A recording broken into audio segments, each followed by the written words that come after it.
What's going on, everyone, and welcome back to the channel. Today I've got some more NBA news to talk about with you guys. This time actually revolving around the Golden State Warriors, with it actually currently being reported that Mullin says the Warriors need to pursue Joel Embiid, and this is all being reported by NBC Sports.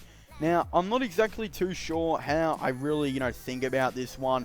I don't necessarily know if that's how the 76ers are really thinking about it either. I have a huge feeling that if the Sixers were going to trade either Joel Embiid or Ben Simmons, they would actually be trading Ben Simmons, which really annoys me. Like, I'm not a big fan of Joel Embiid at all, and I am a pretty big fan of Ben Simmons, but, non-biased going into this at all. Yes, Joel Embiid is the better player than Ben Simmons, but it's just a fact, like, at this point, that Ben Simmons is more important than Joel Embiid, and if you would like to argue, the facts are pretty much there. When Joel Embiid was injured throughout the season and they had Al Horford at center and Ben Simmons was at point guard, the Sixers were dominating and they were winning heaps of games. When Ben Simmons was injured and Joel Embiid was, the number one player on the court, it just didn't work out at all. They were winning as many games as they were losing. They ended up actually having just Joel Embiid in the playoffs and no Ben Simmons, and they ended up getting swept. If they didn't have Joel Embiid, but they had Ben Simmons, I definitely believe they would have won a game or two. So, it's just, again, I did say it was a fact, but it possibly is opinion, but I definitely feel like Joel Embiid is not as important to the Sixers than what Ben Simmons is. But the Sixers don't think that way. They really do think Joel Embiid is very important to the team. I feel like they're not going to want to trade him at all. But if the Golden State Warriors definitely offered something that they couldn't decline, then I could definitely see something actually potentially go down. Now, what would it have to be? It's obviously going to have to be that pick number 2. That's going to be the main piece in it, I would imagine. Whatever the 76ers decide to do with that pick number 2 is really up to them if they were to make this trade. I definitely feel like they would be trying to go out, try and trade for a shooter. I don't necessarily know what they would try and go for, and maybe even try and draft a shooter. So they could actually try and trade down in the draft. I also believe that trading, potentially Joel Embiid would make a lot of sense for the Sixers, as I don't feel like they're going to be able to get rid of that Al Horford contract. And unfortunately for them, I feel like they're going to actually be stuck with Al Horford. Now, saying this, I can't see a way where Joel Embiid and Al Horford, work and play on the, same starting 5 together. I just can't see a way where they would continue to play Al Horford at power forward. So if they had no choice and they couldn't get rid of Al Horford's contract, then they could always play Al Horford at center. He would improve so much more playing his natural position, and he would be able to, get more open than what he was with Joel Embiid on the court with him as well. So, again, all the signs just point for them to trade Joel Embiid, but the Sixers don't feel like that way. A lot of people are even saying that they need to trade Joel Embiid now, and it just makes the most amount of sense, and especially considering they can't get rid of that Al Horford contract. It's just really, I feel like the only thing they need, one of the only things that they need to do, or the most important thing that they need to do. Now, again, it would have to be that second overall pick. I have a feeling it's going to be a lot more as well. I feel like it could be 2 to 3, first round picks, because even though I spoke a lot of negative on Joel Embiid's name in this video, Joel Embiid is still a top 3 center in the NBA. Some people believe him to be the best center in the NBA. Again, whatever, it doesn't even matter. He is a top 3 center in the NBA, even if you don't like him. And he's just, again, he's going to have a lot of trade value. He does have injuries, but of course, there is still a lot of, potential picks and players they're going to have to give up. So what I would imagine it would be that pick number 2. It's going to be at least 2 to 3 extra first round picks on top of that, I would definitely presume, because the Warriors are going to be good. If they have Joel Embiid, Steph Curry, Klay Thompson, Andrew Wiggins, and Draymond Green all on the same team, again, I doubt that's going to be able to happen. I would assume they would trade Draymond Green a part of this deal, because obviously just due to the salary cap, they're not going to be able to have all 5 of those players on the same team.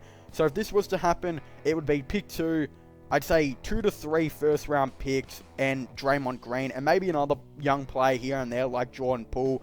I definitely feel like that would get the deal done. Obviously, it works for both teams. the Sixers can now get that starting power forward that they really want. They've obviously been playing, Tobias Harris at small forward, and even though most people would say he's a power forward, the Sixers, again, do think different to most people. They really like him at small forward, and again, that's where they're probably going to be wanting to play him in the future. So if they desperately want a new, starting power forward, I believe they've actually been playing, Mike Scott and Ben Simmons there for most of the season when they've moved Al Horford to the bench.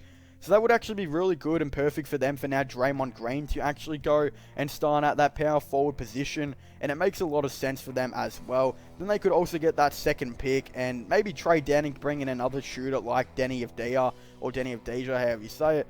And yeah, again, Jordan Poole as well, another young asset for them. And a lot of first round picks they can potentially look to try and trade for another shooter in maybe Buddy Hield. So again, that would make a lot of sense. Really, out of this, they could end up trading Joel Embiid away for Draymond Green, their new starting power forward. That pick 2, who I think they would trade down if they did to get maybe Denny Avdija, at some more shooting and at small forward. Then they could also trade those 2 to 3 future first round picks, or maybe even 1 or 2, however much the Kings would want, for Buddy Hield, and they could be still left over with a, first round pick. You get all of that for Joel Embiid, who in my opinion isn't even working for their team right now. That just makes so much sense and would be a very, very good move for the Philadelphia 76ers. And then when it comes in handy for the Golden State Warriors, yes, Joel Embiid is not a small ball center, which they've liked to go with over the recent years, but he's an all-star type of center that does really fit in with the team, because obviously he can space the floor and shoot, which Steve Kerr loves in his players. He's also a really good two-way player, and he doesn't need to play make or do anything special like that at all. They've already got players like Steph Curry, etc. to do that, so it just makes so much sense as well for this deal to potentially happen. Then you'd be looking like a starting 5 on the Golden State Warriors would be Steph Curry at point guard, Klay Thompson at shooting guard, Andrew Wiggins at small forward, and then Eric Pascal at power forward, and Joel Embiid at center. What does that team not have? Like, that team would be so insanely dominant. You'd have Joel Embiid, who is, the best two-way center in the league, arguably the best center in the league. Eric Pascal, who can shoot the ball and is an okay defender as well, on that power forward position. Andrew Wiggins is a good shooter, average defender as well on shooting on the small forward. Then you'd have Klay Thompson, a great shooter, a great defender, especially with the perimeter defense. And then Steph Curry, a great shooter, a great playmaker, etc. That team would just be, it'd be decent defensively. It'd be one of the best, offensive teams literally ever seen in the NBA. It would be absolutely crazy. So both teams would win this. I mean, Sixers can finally get the shooters to partner up with, Ben Simmons in Buddy Hield, potentially if they would look to try and trade those first round picks. Denny Avdija if they tried to, trade down to draft him. And then as well, they could be, bring in Draymond Green, who can be their new starting power forward, which they've wanted, and maybe still have a first round pick and maybe Jordan Poole left over. And then the Golden State Warriors can now get a dominant center to bring onto their team, and literally they'd have really everything in their starting 5. So this would be such a perfect scenario for both teams. But again, it just really annoys me how the Sixers think they really want to keep Joel Embiid. I feel like if they're going to trade someone, it's going to be Ben Simmons, which just, again, really frustrates me, because they won more games with Ben Simmons on the court than, when they had Joel Embiid. So I just don't understand. It doesn't make any sense to me. I could make a whole rant video on this, and I feel like a lot of people really do agree with me. A lot of people had, brought a lot of hate to Joel Embiid before the playoffs started. Obviously, when the playoffs came around, he did try his guts out. He was actually really good, and if they didn't have him, they would have been completely stuffed. But yeah, they didn't really win a game or so with him, so he was actually pretty good. But again, I feel like if you substituted Ben Simmons for Joel Embiid, they would have at least got a couple of games in that playoff series. So yeah, it does very much frustrate me. I think a lot of people do agree that having Ben Simmons on the team would just make more sense, as they could bring in shooters, etc. for Joel Embiid. But yeah, again, the Sixers do think different, and they really do like Tobias Harris at small forward and Joel Embiid on the team as well. So Yes, the Golden State Warriors should try and trade for Joel Embiid, but I just don't think the Sixers are going to want to trade him. But anyway, I want to thank you guys so much for watching this video. Make sure to leave a like and subscribe to the channel for the latest NBA news and NBA content. Also, don't forget to comment in the comment section down below. What are your thoughts and opinions on this? Do you guys think it would be a good move by the Golden State Warriors to try and trade for Joel Embiid? Or do you guys think they should, just maybe not try and trade for him, just take that second round pick and draft James Wiseman and keep Draymond Green on the team, etc. Again, I definitely really like to know your thoughts and opinions on this all down below. Do you guys think the Sixers should be trading Joel Embiid, or do you guys think they should be trading Ben Simmons, etc.? Again, I definitely really like to know your thoughts and opinions down below. But as I was saying, make sure to leave a like, subscribe, and comment, and I'll see you guys next time. Goodbye.